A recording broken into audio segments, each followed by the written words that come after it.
Hi, I'm Brittney Ashley, your host of Breaking Norms, Building Dreams, your guide through this transformative journey in both business and life. This is your place crafted for dreamers, doers, or anyone who has been told they can't. Get ready as we challenge those narratives together.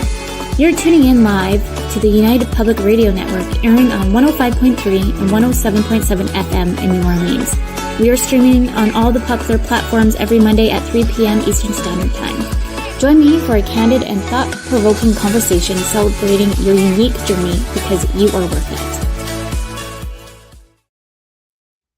Hello, everyone. Happy Monday. It's been a while since I've been live, probably since August. It's been a little crazy on my end, but I'm super excited to have Sandra here with me today. Hi. So everyone, again, happy Monday.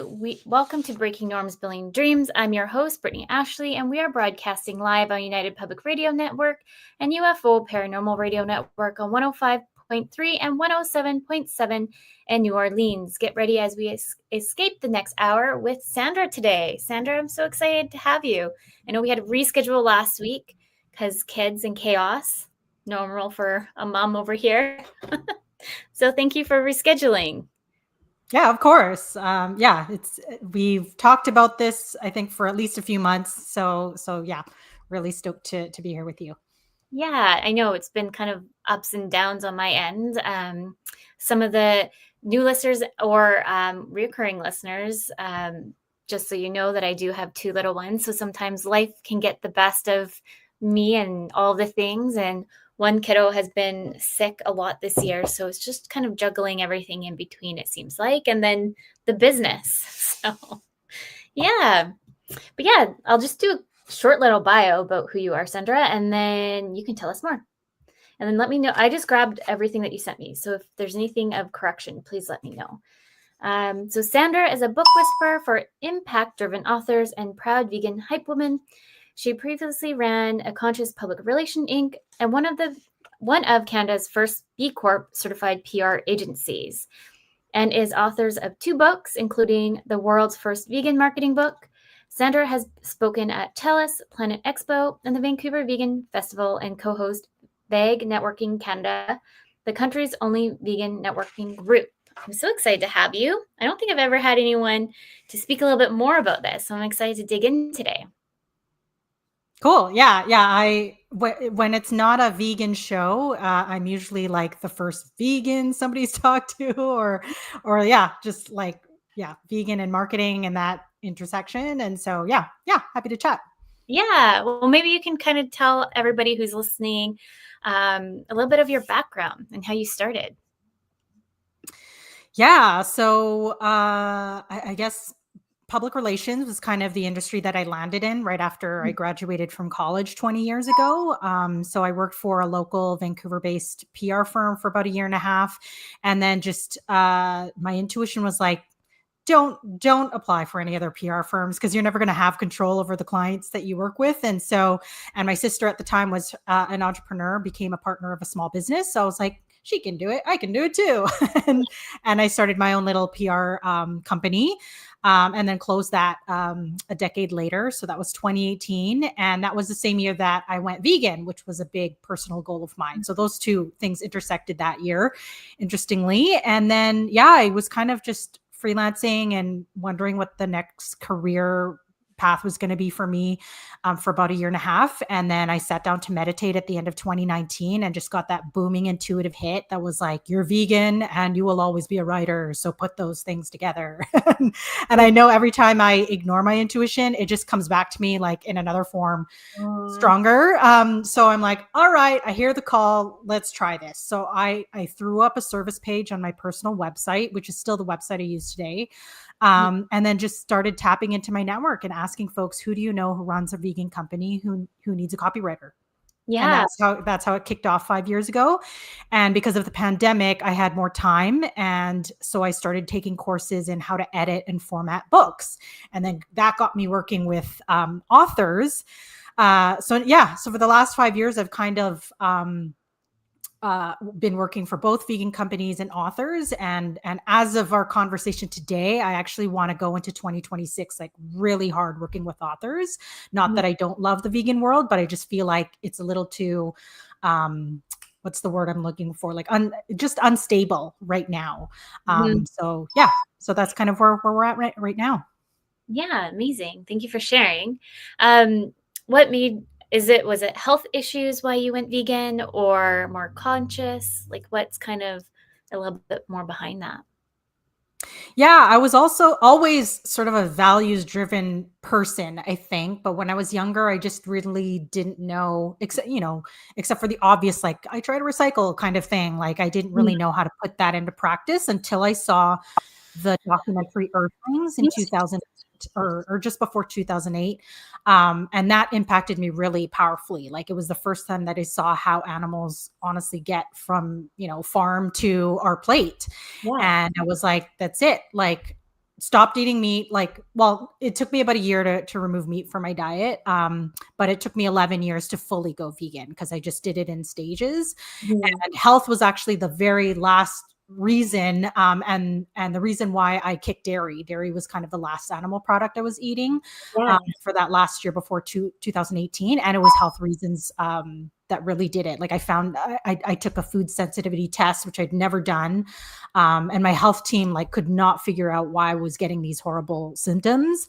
Yeah. But yeah, I found out that I was sensitive to dairy among other things, and then once I did that cleanse for 4 months, I was like, well, I guess I'm vegan now because this is where I've always wanted to be. And once you do diet, like everything else is so much easier. Clothing, makeup, like it's so easy to find these other things vegan. So yeah, 2018 is kind of that date that I Amazing. count from. Yeah. Do you have recommendations for anyone listening to if they would like to kind of go the vegan route? Because I feel like even to know to remove dairy, like everything seems to have dairy in it.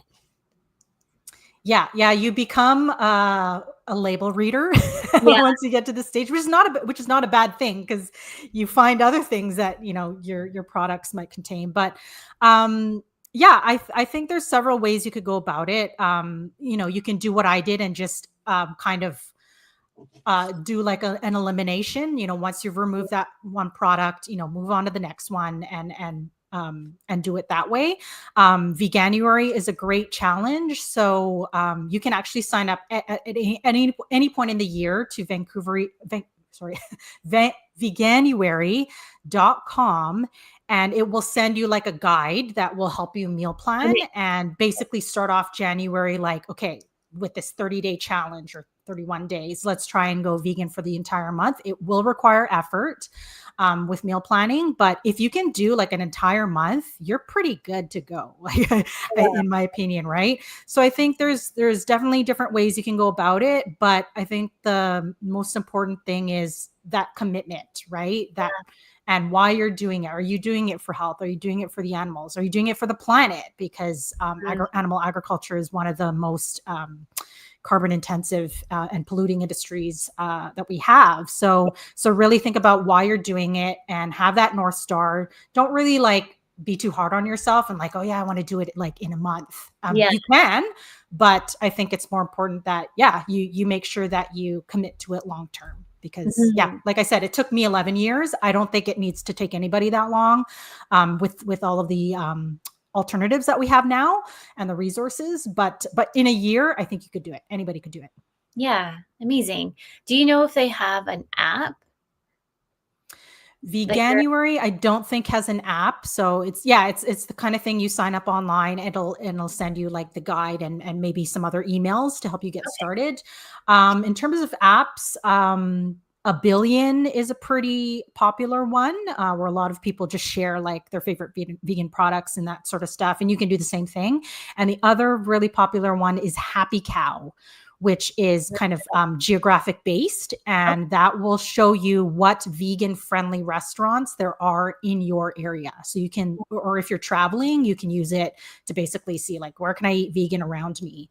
And it's not like vegan only. It, could be a restaurant that also serves animal products, but it'll at least tell you where you if can they get can. options. Yeah. Okay, nice.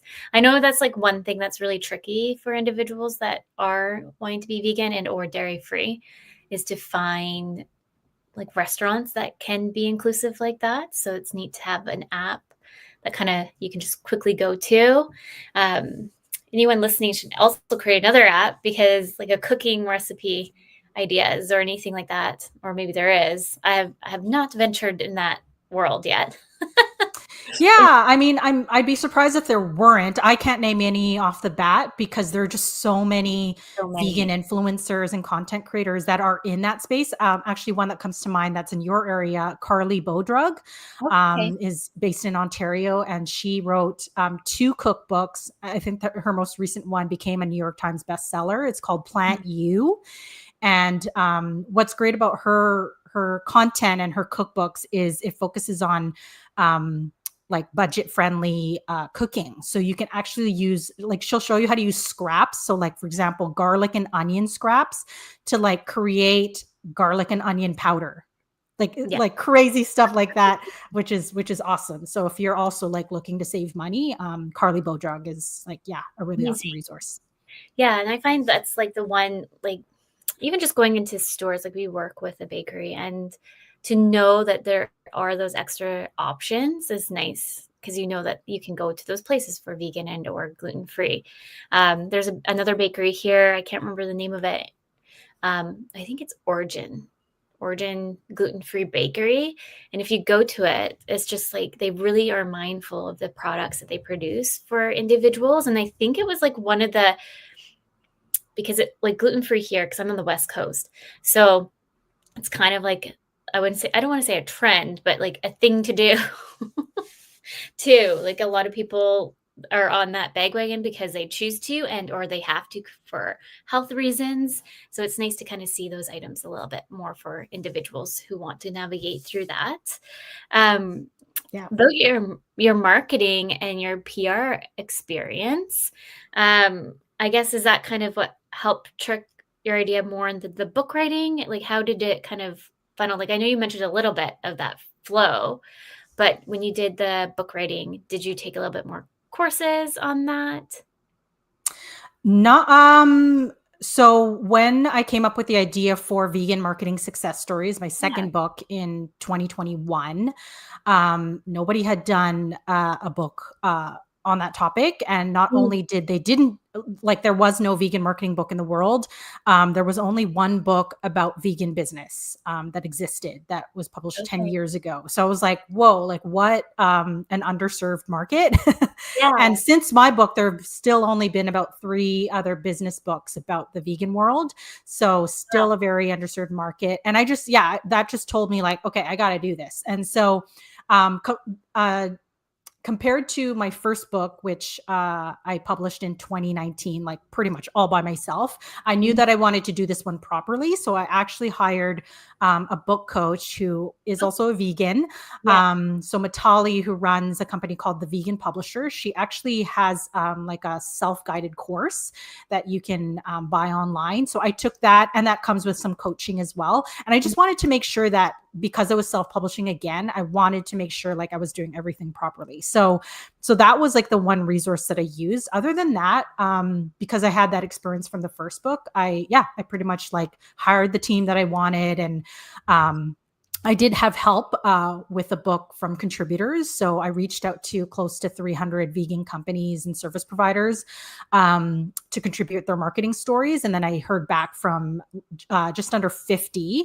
And then I also wanted to use like all these examples that I saw online. So like there's roughly like close to 100 companies that I mentioned in the book. And that also really helped to fill in that Yeah. content. So that's really how the book unfolded. And of course I was hoping that I, would get clients out of it. So that was Yeah. yeah.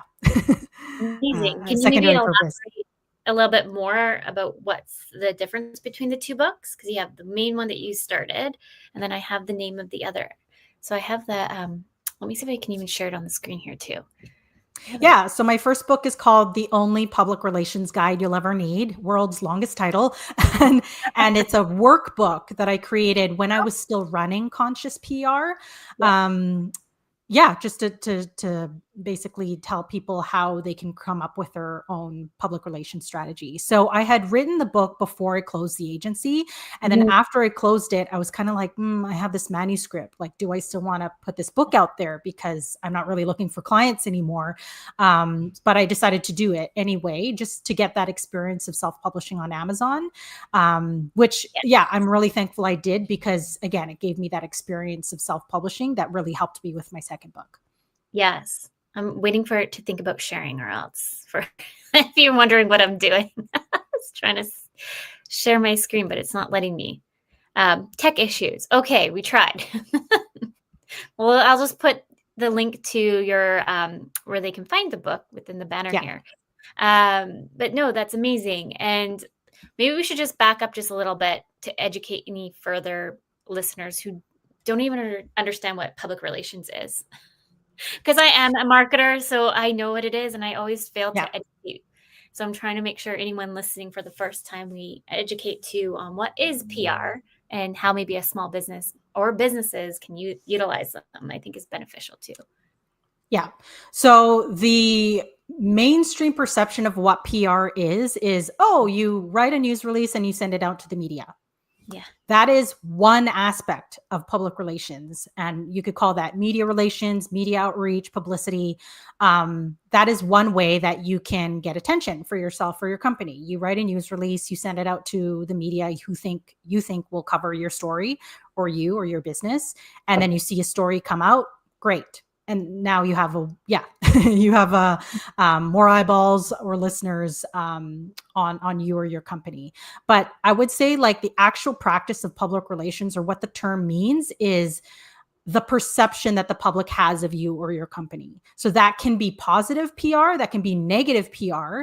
So think of things like government, politics, like that can vary, Mm-hmm. very easily, even within like a couple days, can swing back and forth between positive Yeah. and negative. But for most folks, you want to earn that positive PR and not gain negative PR. So long as you're not doing anything criminal, you Yes. probably are going to be okay. But yeah, how do you gain positive PR? Well, you can post on social and gain followers and engage with them. You can engage with the media, try and land podcast interviews, pretty much any other medium that contributes to you getting exposure in some way and building that positive PR. That is part of your PR strategy. So Mhm. that's the difference between like what people think it is and what it actually is. Yeah. And I've always heard too the notion of bad PR is good PR. What is your take on that? Yeah, I mean, if you actually do screw up on something and you earn that you earn like a poor media coverage, and you turn it around, Mhm. then it can result in positive PR for you and your brand. Mhm. However, I don't encourage people to do that intentionally. So like, this is not, we're not talking Hollywood, people, like, oh, let's get J-Lo and some what other whatever Yes. ex-boyfriend she might have been dating, just so that she has attention for this upcoming movie, and then she's actually going to marry a different guy. Like, that's not what we want. Yeah. Because that's all just short-term attention. Like, in the long run, you want to be that brand that people trust, right? Yeah. And so always aim for positive PR, in my opinion.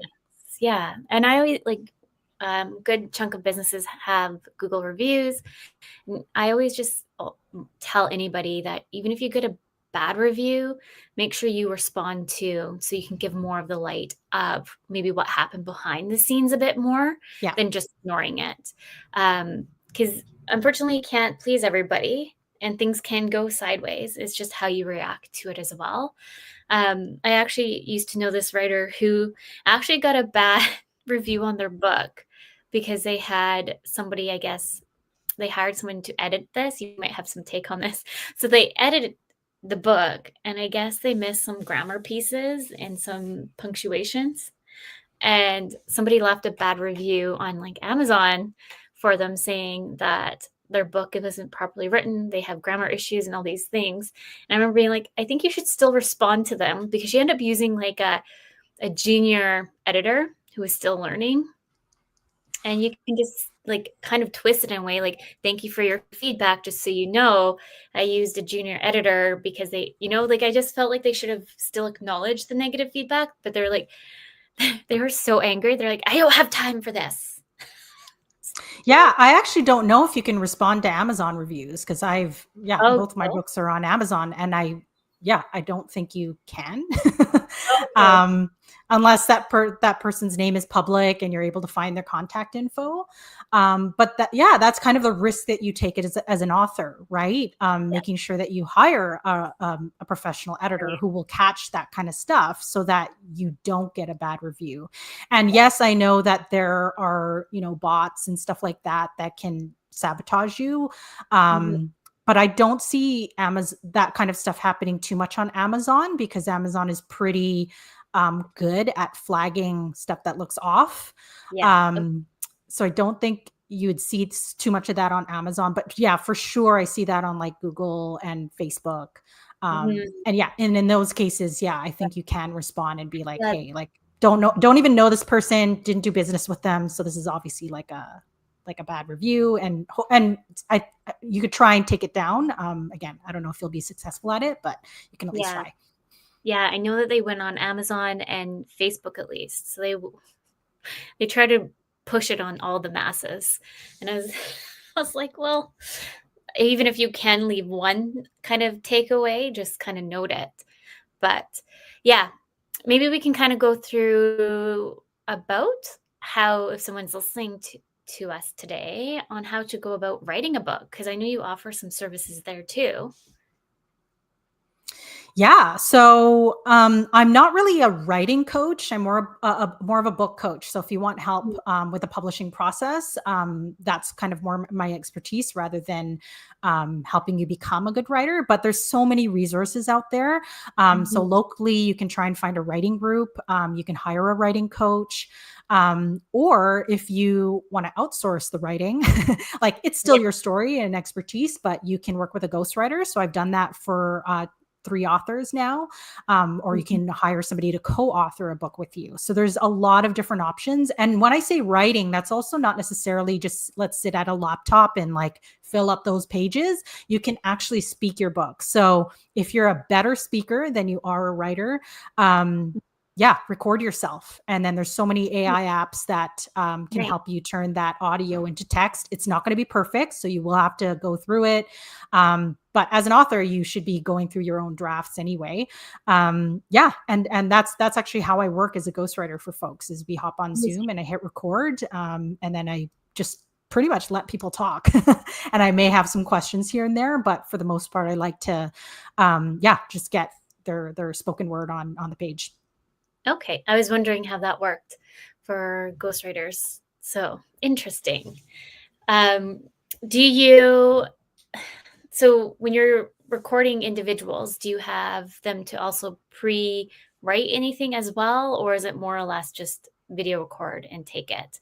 And Yeah, we don't wing anything. So before I start working with the author, we come up with an outline for the book so that we Mhm. kind of have an idea of the journey that we want our reader to take, Okay. and then based on how long how much we can get done in that 1 hour session, for example, then we have an idea of like how many more sessions we'll need after that to get the rest of it done. So I always recommend whether you're working with a ghostwriter or not, like always start with an outline, and that'll really help guide your content that you need to fill in to complete your book.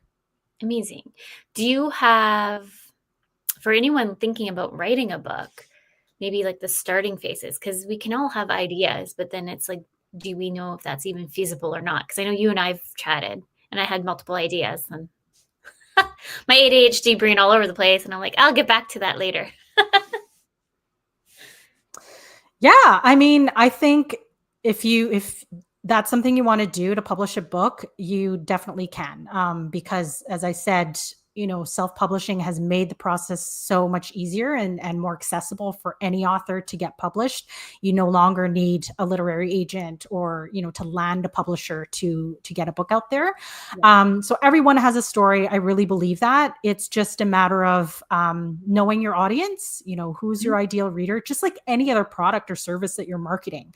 You want to have idea of who it's for. And if you say, oh, it's for everybody, no, my friend, because like a youth, a child who's 10 years old and a man who's, over 60, that's a completely different audience, right? So you have to know who your reader is, have an idea of the story that you want to tell, the genre. So is it going to be fiction, nonfiction? And even within nonfiction, which is where I work with most people, there's memoir, there's autobiography, there's a business book, there's self-help. So really have an idea of like what genre your book is, who your audience is. And if it's like even a niche within, for example, business or self-help, because those are huge categories as is. So for example, my vegan marketing book, the only vegan marketing book in the world, because I was able to basically take these two niches and combine them. That can help you further because no other book exists like it. So that'll also help with your marketing later. Yeah. And it's hard too, like, I would say reaching out to you, for example, like, because you and I have been back and forth on what kind of book ideas I had. And then it's like going back to the drawing board. So it's always nice to kind of have like a brain dump and then sometimes going backwards too. Yeah. I'm going through this process right now where I thought I was writing a memoir about my family, but then as I'm doing research and reading other people's books, I was like, I'm thinking, oh, I want to bring in this element and that element. And now I think in the end, it's going to end up being more of a nonfiction or a teaching memoir. So even like I'm going through this process right now, like you can have one idea and then as soon as you start going down the road, you're like, oh no, I want it to be something else. So yeah, that can happen. That's all part of the creative process.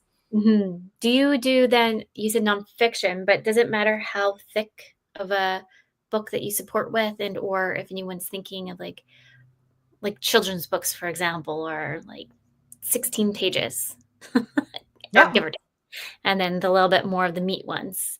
Do you recommend to for someone who's just starting out and they just feel like, oh my goodness, a book writing is going to take so much time and effort to even get on the table? Yeah. So for your standard book, like novel or nonfiction book, you need at least 30,000 words, Okay. um, which is going to be roughly 80 pages. Again, it depends on like the font you're using, how big it is and all of that. But yeah, anything less than that, like your book is just going to be too thin and look like it's kind of like a brochure or like, yeah, people aren't going to be quite sure what it is. So that 30,000 word is, yeah, it makes sure that you just have enough pages to make it look like a proper book. I don't recommend people go over 75,000 or 100,000 words because then you're on the thicker side.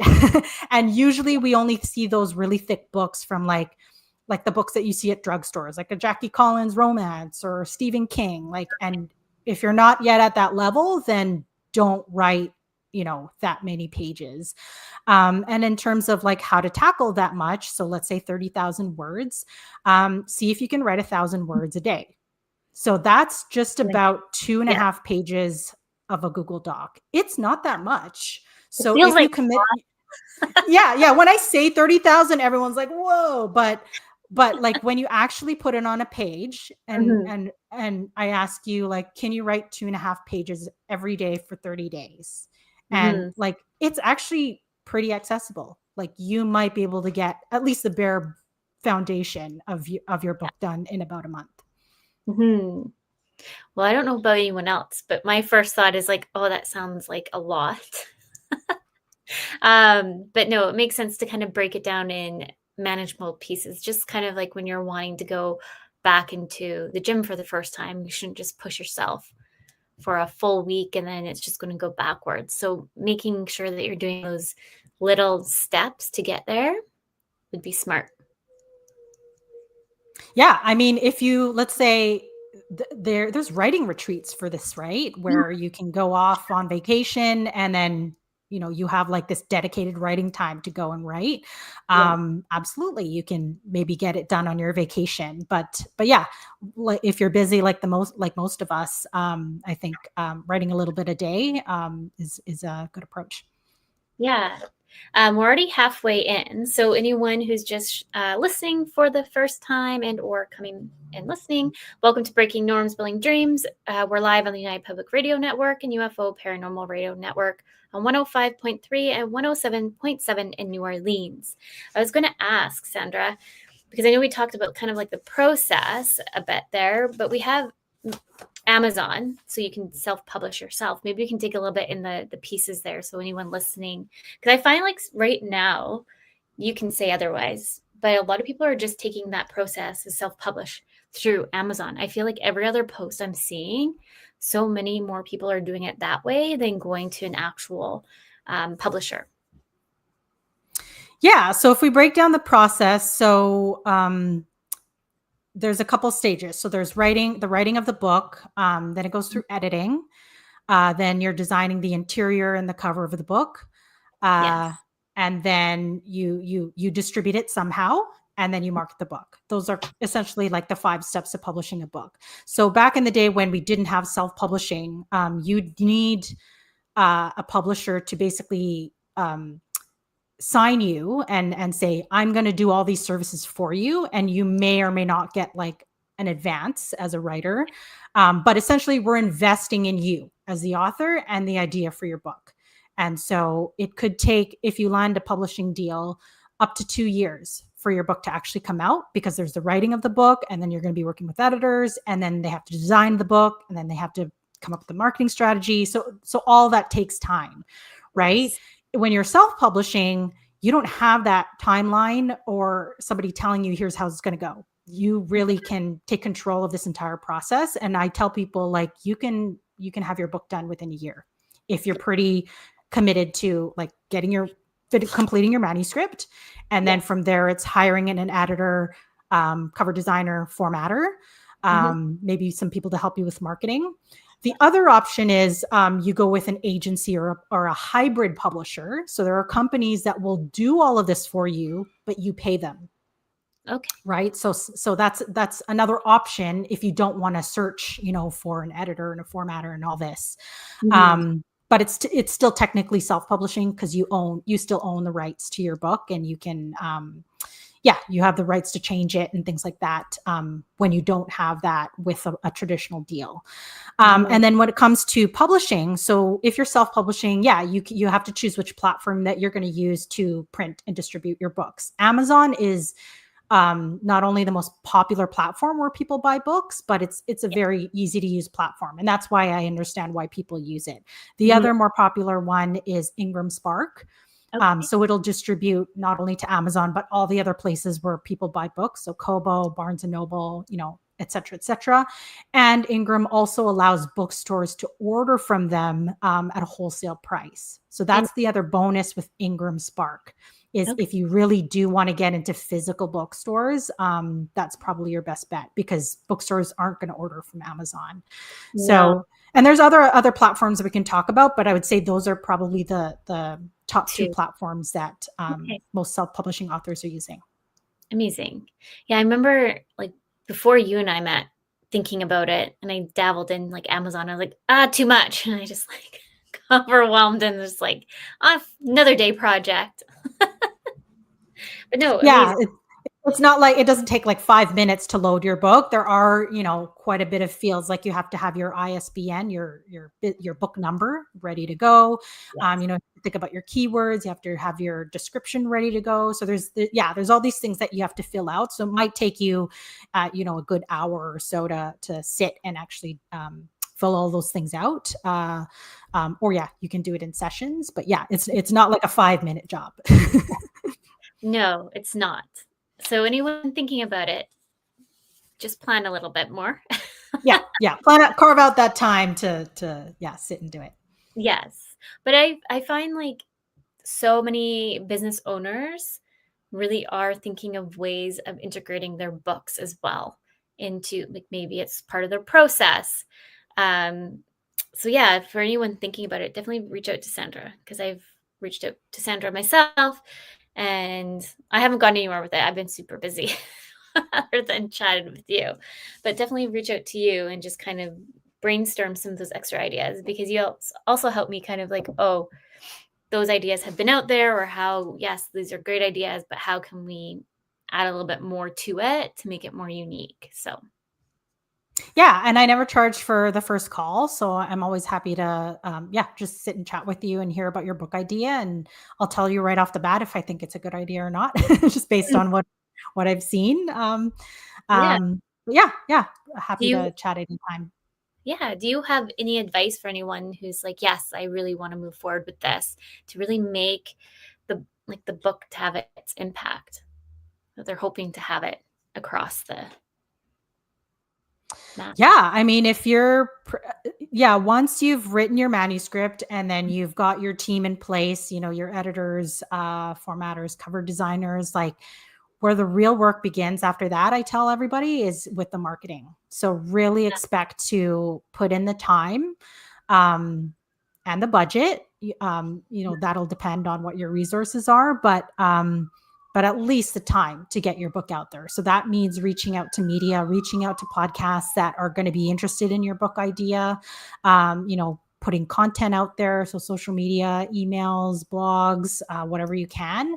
And then from there, it's what other resources do you have that can then help your book go further? Because yeah, you really want to spend at least like a good year marketing your book, because the worst thing that can happen is, yeah, you throw it up on Amazon. Anybody can do that.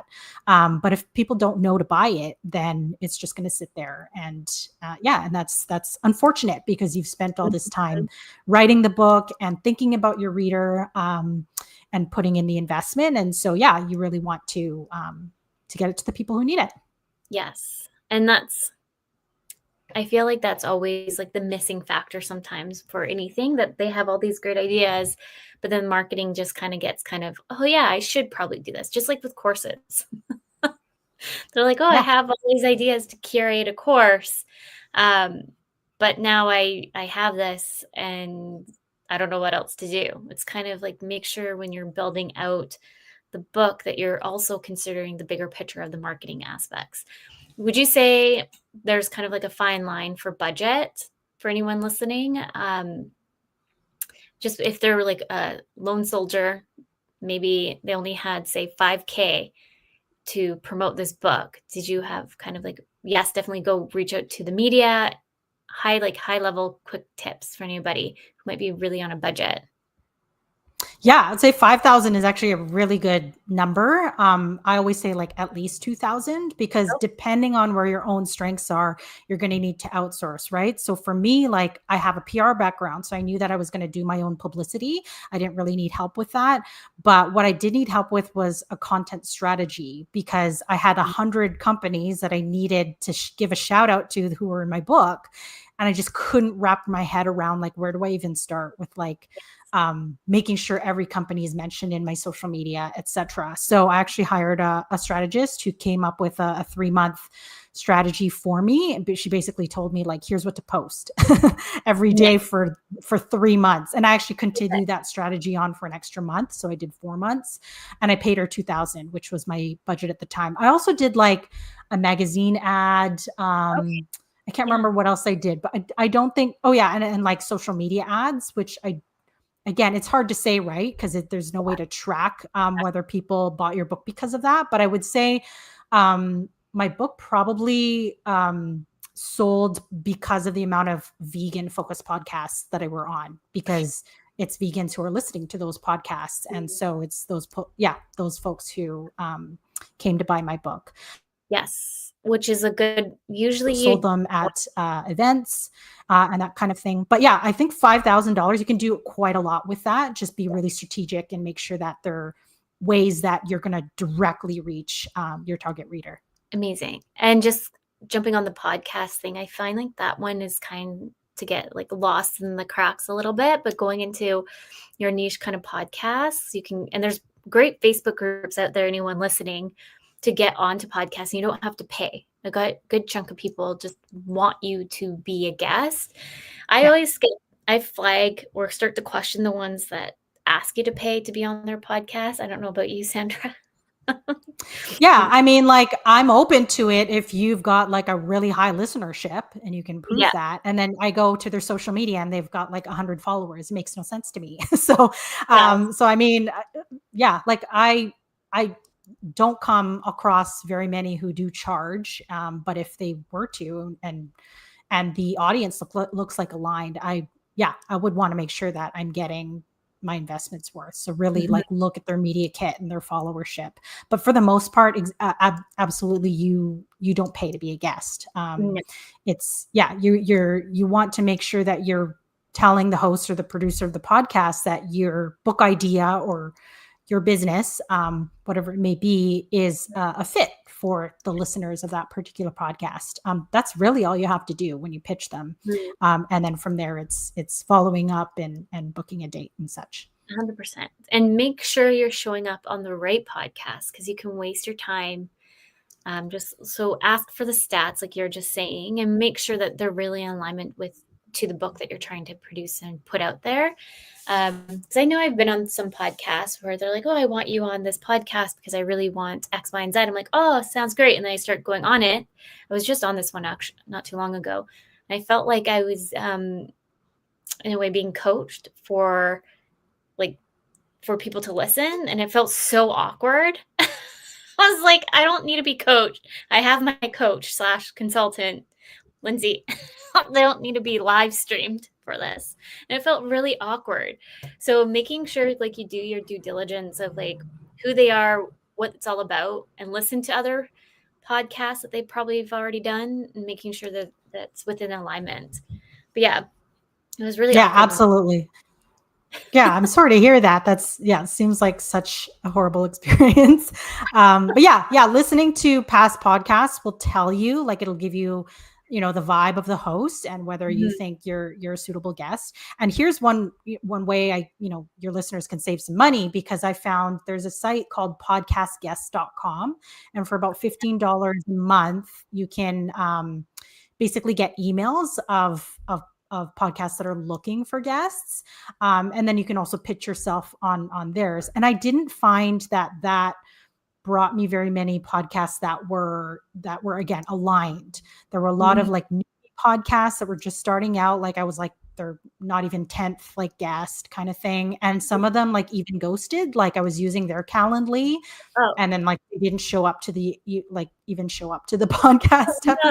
episode. So again, not to discourage people and say don't use that, but like that might be a really good starting place for you to just Mm. practice on podcasts. But in terms of alignment, it didn't really help me. And I actually didn't know about the Facebook groups yet at this time, that there were Yeah. Facebook groups that were, again, they're posting and looking for guests. Mhm. So yeah, I didn't do too much of that when my book launched. Yeah, just so anyone's listening, there's so many Facebook groups out there for different things. So for podcasts, there's tons of groups out there that you can just join for free. But anything that you're thinking of that you need help with, I'm just going to say like Asana, systems, or anything like that, just go on Facebook and look for it, because I always try to find Facebook groups before I have to go pay for anything else. Because there's somebody out there, or YouTube. But like really at the end of the day, if you're trying to look for like a service or trying to get into something of that scale to grow the business brand, there's probably a Facebook group for it, or probably at this rate, LinkedIn group.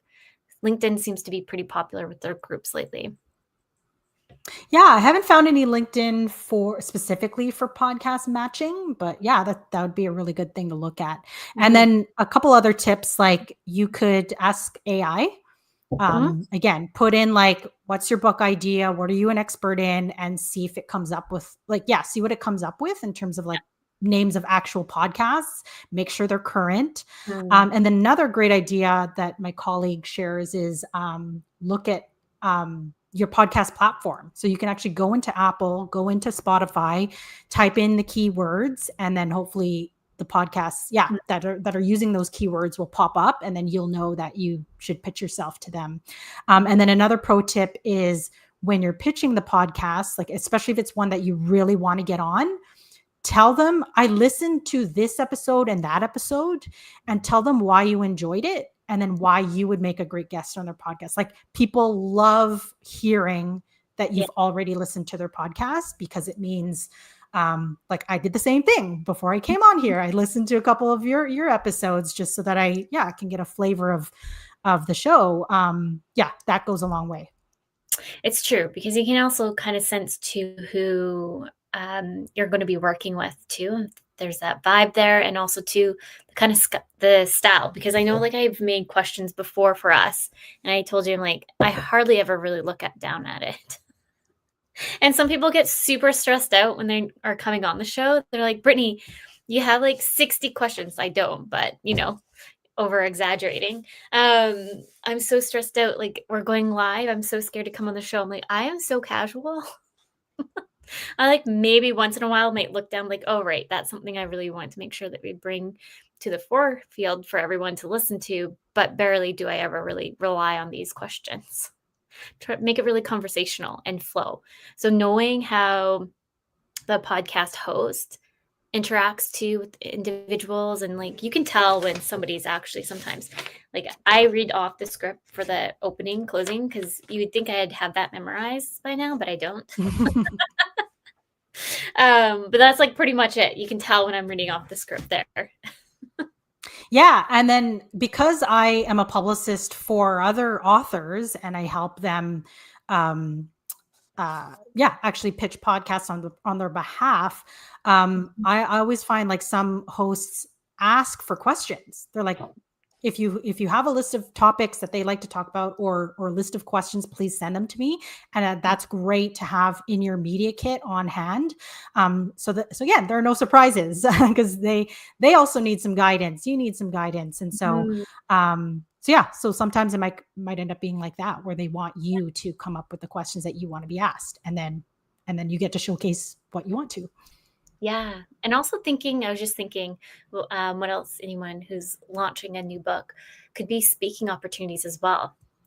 Because podcast, yes, is great and it's simple and you're here, but sometimes going that extra mile and actually meeting the audience even further in person, I feel helps too. Absolutely. Like, this is what I found when I published my book that was completely unexpected, because I have no goals to be a professional public speaker. Is just as soon as your book launches, like, events start asking you to speak there. Like, Yes. It's just a thing. And it doesn't mean you have to. You can say no, especially if like they're inviting you and they're not going to pay you.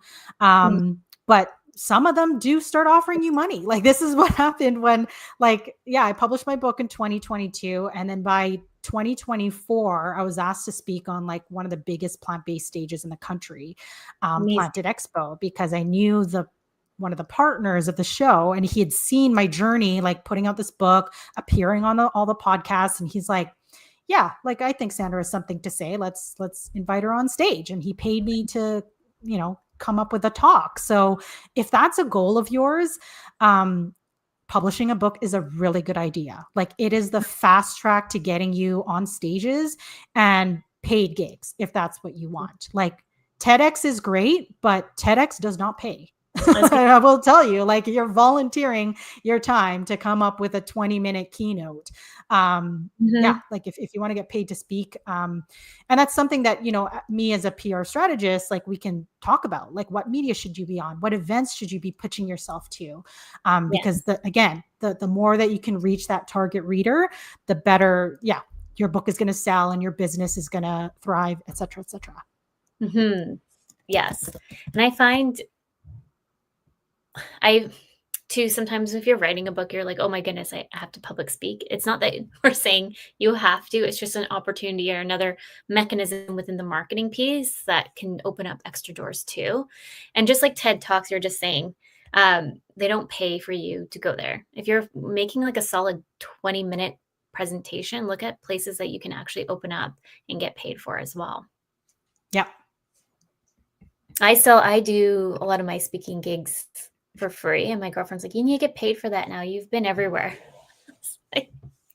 Yeah. Or here's a tip. Cause, there was an online summit that invited me, and I just asked, like, do you pay? Like, cause here I am, like, I'm going to create this masterclass for you. Like, I'd like to be compensated. And they're like, yeah, like, we'll pay this fee. And then, after I spoke at Planted Expo, the organizer of the Nanaimo Veg Fest saw my talk that I put up Mhm. online and was like, can you give the same talk at our event? We can't Yeah, pay as much, but we could still pay you. pay Great. you. Like that pretty much paid for my travel.